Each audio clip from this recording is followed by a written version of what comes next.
presentation, what reset lies ahead. And you got to have to look at this kind of from a banking and economics, of principles, and a government standpoint.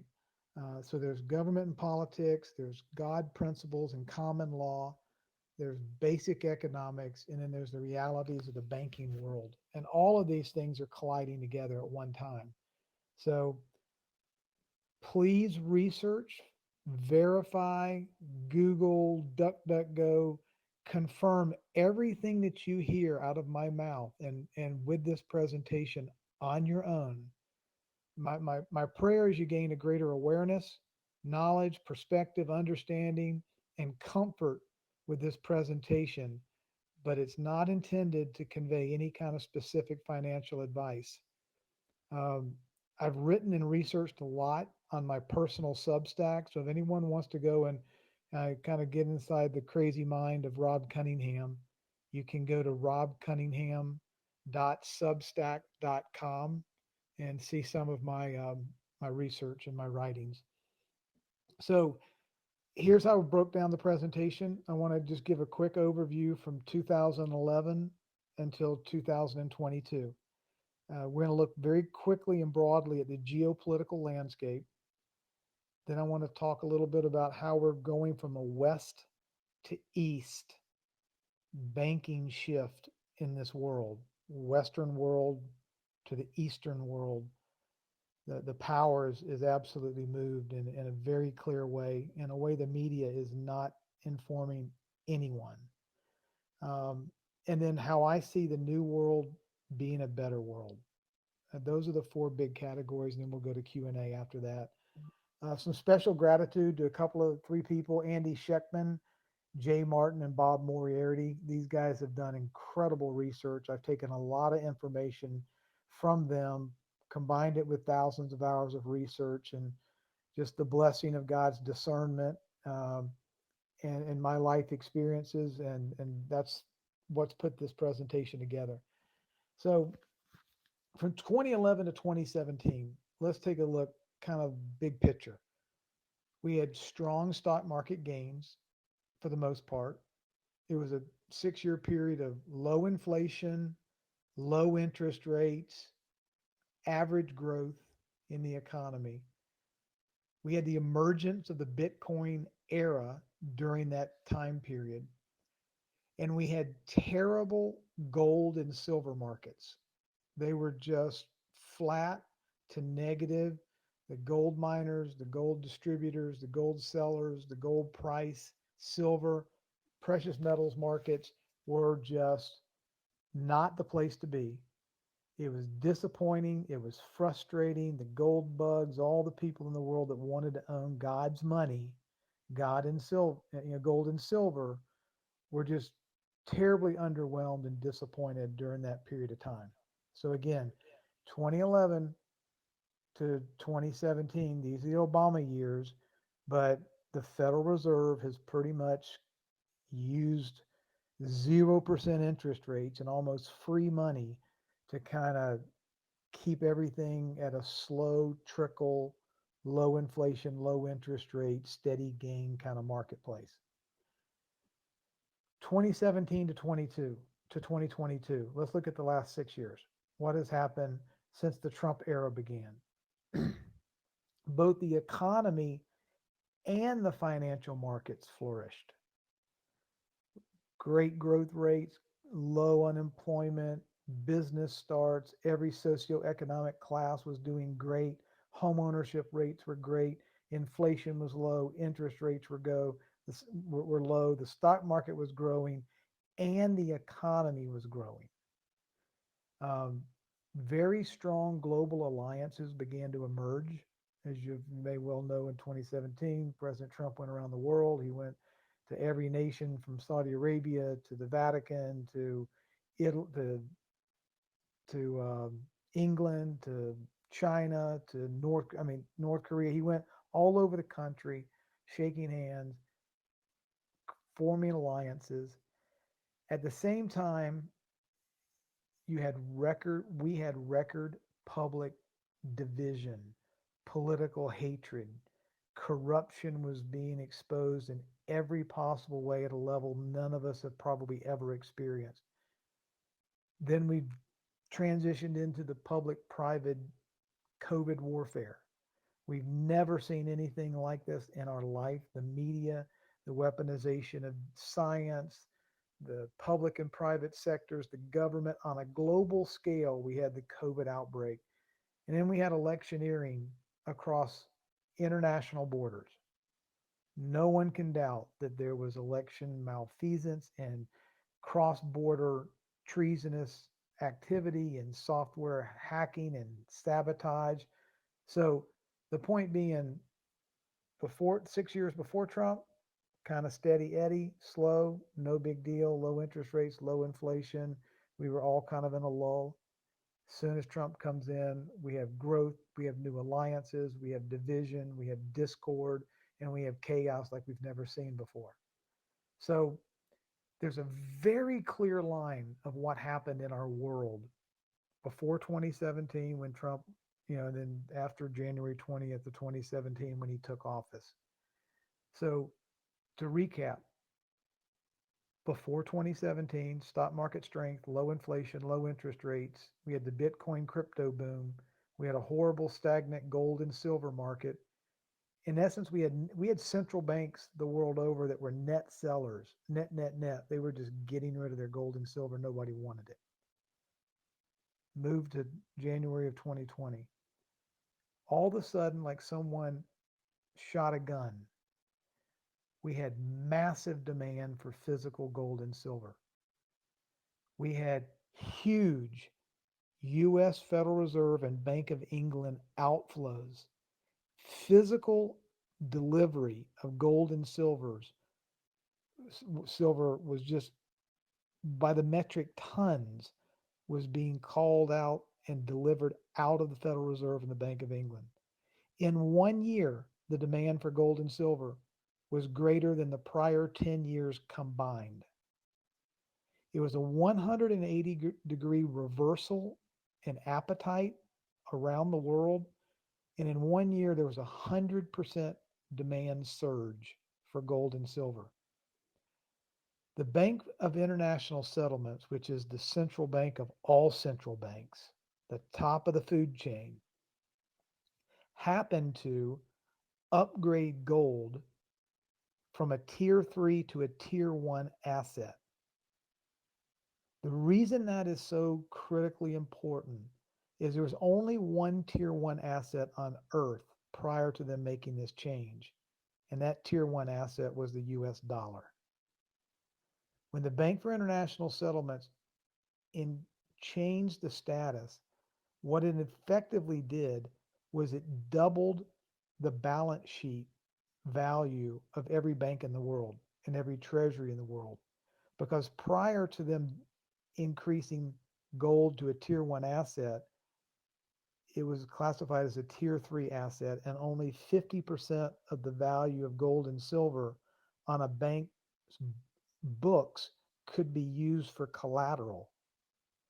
When it went from tier 3 to tier 1, the amount of collateral they had on their books doubled, which immediately created this massive level of new strength among all of these nations and central banks that had started hoarding and accumulating gold and silver. We'll get back to why that's important here in just a minute. After this massive shift, what we have going on right now is a concept of de-dollarization. And de-dollarization simply means the world is weaning itself off of the king dollar. The US dollar is no longer the world reserve currency. It's just the media hasn't told us. We're being gaslighted to believe that it still is, that the big bully on the block is still the United States of America, and the dollar is the ultimate currency around the world. Let me explain why it's not. China's Belt and Road Initiative is the largest infrastructure building project in the history of mankind. Nothing has been bigger than China's Belt and Road Initiative. And what this is, in essence, is it connects China with all of Asia, Eastern Europe, and the northern parts of Africa. And if you look at these old trading routes, that's they got their name from the Silk Belt and Road days of just hundreds and 300 and 500 years ago. But the silk trading routes back in the day of steam engines and motor cars and no airplanes, the Belt and Road footprint connects 75% of the world's population along its corridors. That 75% of the world's population represents 45% of the world's GDP. 0% of that footprint includes the US dollar participation. There is no US dollar currency accepted or petrodollar or political muscle that comes behind the debt asset known as a US dollar involved in China's Belt and Road Initiative. That's part one. Part two is the BRICS coalition of nations. BRICS is an acronym that stands for 5 nations: Brazil, Russia, India, China, and South Africa. Countries that are pending and have already announced they're about to join BRICS include Saudi Arabia, Iran, Turkey, and Argentina. Even if you don't look at the new members that are going to join BRICS, the 5 BRICS nations represent the fastest growing economies on earth, and 0% of the US dollar will be found participating in the BRICS coalition of nations. So when we add these two together, the China Belt and Road Initiative, and on my PowerPoint, when you see it, you'll see a graph of the whole world and what the geographic perimeter looks like for the China Belt and Road Initiative. You'll also see which nations are involved in the BRICS coalition. But when you add Belt and Road and BRICS together, 90% of the world's population is included. It's the largest infrastructure rebuild in world history. The brand new digital yuan currency and their distributed ledger payment system is integrated into the DNA of both the Belt and Road and the BRICS networks. When you add into that the massive amount of tens and hundreds of thousands of tons of gold and silver that have been repatriated out of Western central banks and into countries the world over, you now have massive gold, silver, and commodities backing these currencies of all the nations involved in the Belt and Road and in the BRICS nations. This 90% of the world population network is 100% void of US dollar participation in the payment networks. So I just wanted to let you think about that for a moment. We've grown up our entire lives knowing that the dollar is a world reserve currency since World War II. The king dollar, the Federal Reserve, we set policy. We're the beacon on the top of the hill, and the US dollar is the biggest tough guy, on the playground, and nobody messes with America. Here we are today without the media talking about it and without the Wall Street Journal printing it and our financial advisors not telling us that 90% of the world's population has now weaned itself off the US dollar. Let's keep going. In 2020, the year my research buddies have called this the rise of the others. What does that mean?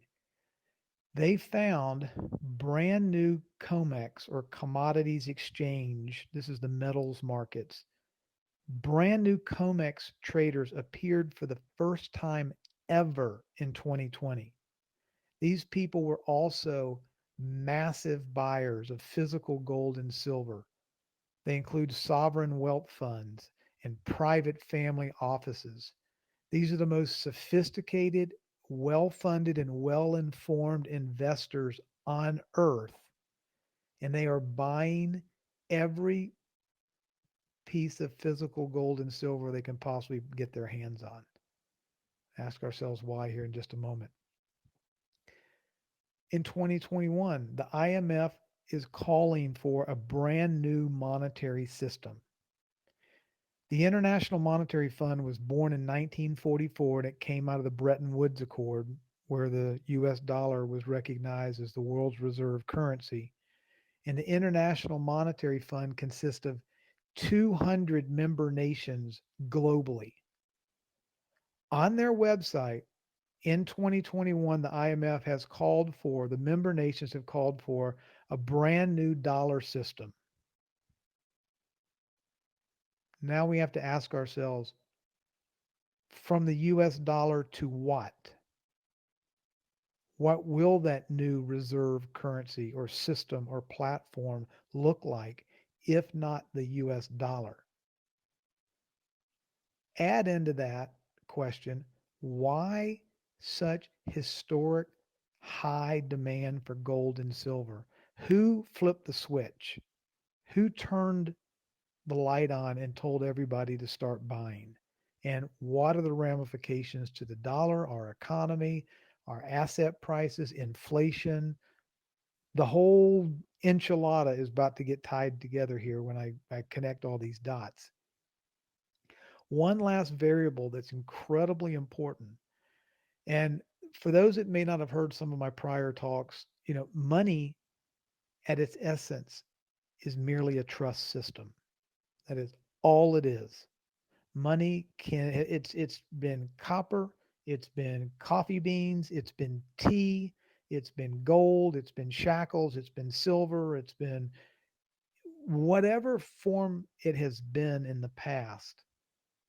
The only thing that's necessary for a monetary system to exist is that the giver and the taker, the giver and the receiver of whatever you call money, has to both believe that trust is involved, that the services I deliver to you are equal to the value of the currency you give me. Money is nothing but a system of trust. In 2021, there was a death of trust that was self inflicted by the United States. When the United States betrayed Afghanistan and turned around and walked out of the nation, they left soldiers behind enemy lines. They abandoned allies, even the Afghanis that stood alongside and fought with U.S. soldiers. They were promised we wouldn't leave. They then gave their entire nation's biometrics database to the Taliban. And they equipped the Taliban with $85 billion in the most high tech weaponry, making them one of the top five most sophisticated militaries from an equipment standpoint in the world. The day after that betrayal, one day after that death of trust on the public stage, Saudi Arabia and Russia announced a brand new military alliance. It's important to understand why that's so significant because in 1974, the US petrodollar was born. That deal was negotiated with Henry Kissinger, and basically what it said was Henry Kissinger went to the kings and the sheiks of Saudi Arabia and said, look, we will protect you with our military at all costs, no matter what, no matter, you will never have to worry about anything. If you will agree to sell your gold the world over in dollars, everything must be bought and sold and traded. All energy needs the world over must be denominated in US dollars, and in return, we'll provide the muscle and protect your interest in the Middle East. That gave rise to the name of the petrodollar. So the petrodollar was backed by oil and a good faith promise from the United States to protect the Middle East. The second day after the United States betrayed Afghanistan and left and broke their promise to stay with them and protect them militarily, Nigeria made an announcement with Russia, very similar to what Saudi did with Russia. So now Saudi Arabia, Russia, and China are new global oil partners. And there's not one damn thing the USA can do to preserve their petrodollar monopoly. So if we stop for a second and think about how did the world reserve currency become the US dollar? It became that way because of what Henry Kissinger negotiated with the Middle East. And that was an accord, a protection accord, a promise of unwavering devotion to protect our ally in the Middle East. Well, we broke trust by not protecting our ally in Afghanistan. We turned around and walked away and left everybody there. That made Saudi Arabia say, "Hey, Putin, dude, what's going on? Hey, we need to chat." And the very next day, Saudi Arabia does not need two accords. They do not need a bodyguard named Putin and a bodyguard named Biden. And in essence, because that trust was broken, the petrodollar effectively died. There is a synthetic demand, global demand for the US dollar because every nation in the world that needed energy had to go and buy US dollars from the Treasury window, from the Fed, hold US dollars. And every time they bought oil, they had to buy it in US dollars. They no longer have to do that. Saudi Arabia and the Middle East and China and Nigeria and other places are now selling oil in multiple currencies, and they have walked away from that agreement that was negotiated with Henry Kissinger in the Middle East. As the demand for US dollars is no longer baked into the cake,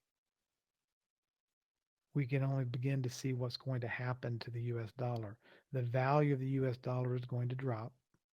As the value, because the demand drops, people the world over that are holding US dollars are going to say, well, I don't want to hold this falling knife. I want to get rid of this dollar. It's not, there's no built-in demand for it anymore.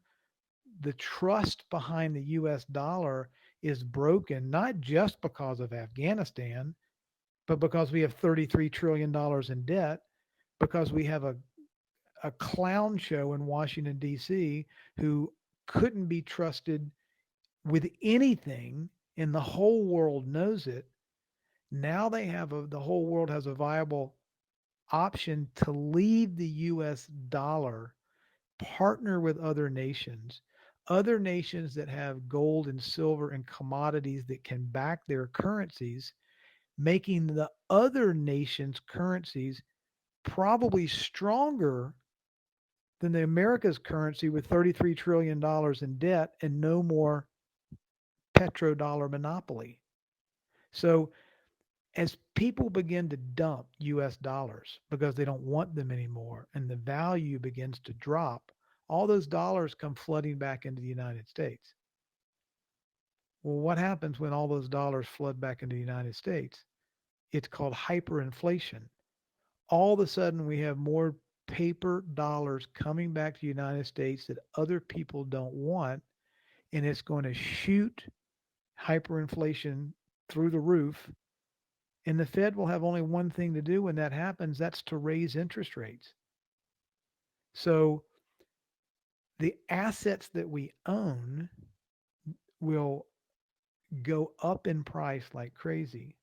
I'm sorry, the assets that we own will drop in price, in value, but the things that we need, we have to have oil and gasoline and food and rent.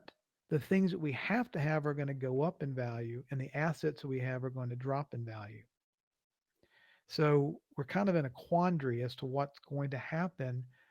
The, the match that is going to light the fire that can trigger Klaus Schwab's long, infamous quote that there's going to be a great reset and we're going to own nothing and everybody's going to be happy. There's two sides to this story, and it ends well, but I want to explain why he could be right in a limited regard. The Federal Reserve had to know what was going to take place when all of these dominoes started falling. And if in fact Saudi Arabia comes out tomorrow or next week and they hold a press conference and they stand in front of the microphone and the king of Saudi Arabia goes, it's been such a great relationship. It's been a great ride, Joe, America. Thank you so much, but we're moving on. Got a new bride. Heading on down the road. The minute they come out and say, thanks, it's been real, but we're out of here, that will trigger the drop in value, the hyperinflation, the hyper interest rates, and a reset that is going to damage those nations that are clinging desperately to the US dollar fiat power monopoly. Here's the good news. Primarily, the only two nations, the two regions that are holding on to death end with their fingernails turning blue to that monopoly is North America and Western Europe, the Queen, the City of London, Canada, and the United States. They're the ones that desperately do not want to let go of the US dollar monopoly. But all these other nations have been preparing, they have been diversifying. The thing that set them off to get them to prepare at Mach speed was the US sanctions placed on Russia when the Russia Ukraine event started. When the United States banned Russia from the SWIFT payment network, they effectively forced Russia into a default on the debt that they paid because they weren't allowed to connect to transmit payments or to conduct any kind of business with anybody else when the sanctions were dropped on Russia. So the United States weaponized its status as the holder of the world reserve currency against Russia. They froze and sanctioned all these other Russian assets as well as kicked them off the SWIFT system. And that event, combined with leaving Afghanistan, combined with gold being revalued to a tier one asset, combined with the lack of trust of the government of the United States, it motivated these nations and incentivized them even further to leave the US dollar and not be dependent on the US dollar. So the US sanctions imposed on Russia accelerated the BRICS and the Belt and Road initiatives that have already been in place since 2016, 2015, 2016. So this sanction, we're going to show Russia and we're going to squeeze them and we're going to keep them out of the U.S. dollar. We'll put a hurting on them. Did exactly the opposite. Russia is wealthier. Its currency is more valuable. It's the best performing currency in 2022 among all currencies in the world. They're flush with cash. They're flush with gold. Their currency is worth everything, and they have unbelievable stockpiles of natural gas, oil, and even wheat and grain that they're getting from the fields of Ukraine, and it's being traded through Russia because they have a bunch of Russian allies in Ukraine. So Russia is commodity rich. They have massive amounts of gold. Their currency is the strongest in the world. And what America tried to do, or Biden tried to do to hurt Russia, has only backfired on America. So, the wrap up, um, we've had massive global repatriation around the world of gold and silver. The BRICS and Belt and Road Initiative is exploding. The digital E1 and distributed ledger technology are emerging as a king dollar alternative all around the world, around 90% of the world's footprint. We have brand new global energy partners and deals and currencies that are allowing the world not to be dependent on the petrodollar. The US dollar hegemony is broken. 90% of the human population is leaving their dependency on the US dollar monopoly, and effectively the king's crown has been removed. So that's sort of a broad macroeconomic update as to where we are. And now the question is, Rob, should I just go jump off a building right now? Is this a good thing or is this a bad thing? Here's the good news of what's happening right now and why this is not only biblical, but why it's positive and why it needed to happen, because the Babylonian system constructed since 1944, even back to 1913 with the Federal Reserve Bank, we got so drunk and so narcissistic and so unaccountable and so racked with debt and so hardened with arrogance and hubris, we acted like a drunken bully the world over with our world reserve status. We got to print as much money as we wanted with no accountability, never had to worry about anything that we did, any policy that we did. We could be the bully not only in America, but around the world, and nobody could stop them. That's come to an end. Instead of there being a few people in the world managing the masses, we're now transitioning from the masses governing the masses. And we're going to find tipping that pyramid upside down where there's not a few limited number of people at the top trying to be dictators to the world and micromanage every nation. What we're going to find is a bottom up 200 nations managing 200 different monetary policies and 200 different currencies and 200 different tax codes.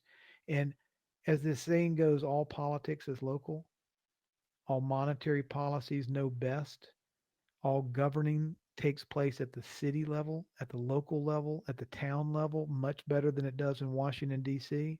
And the same thing is true on a global basis.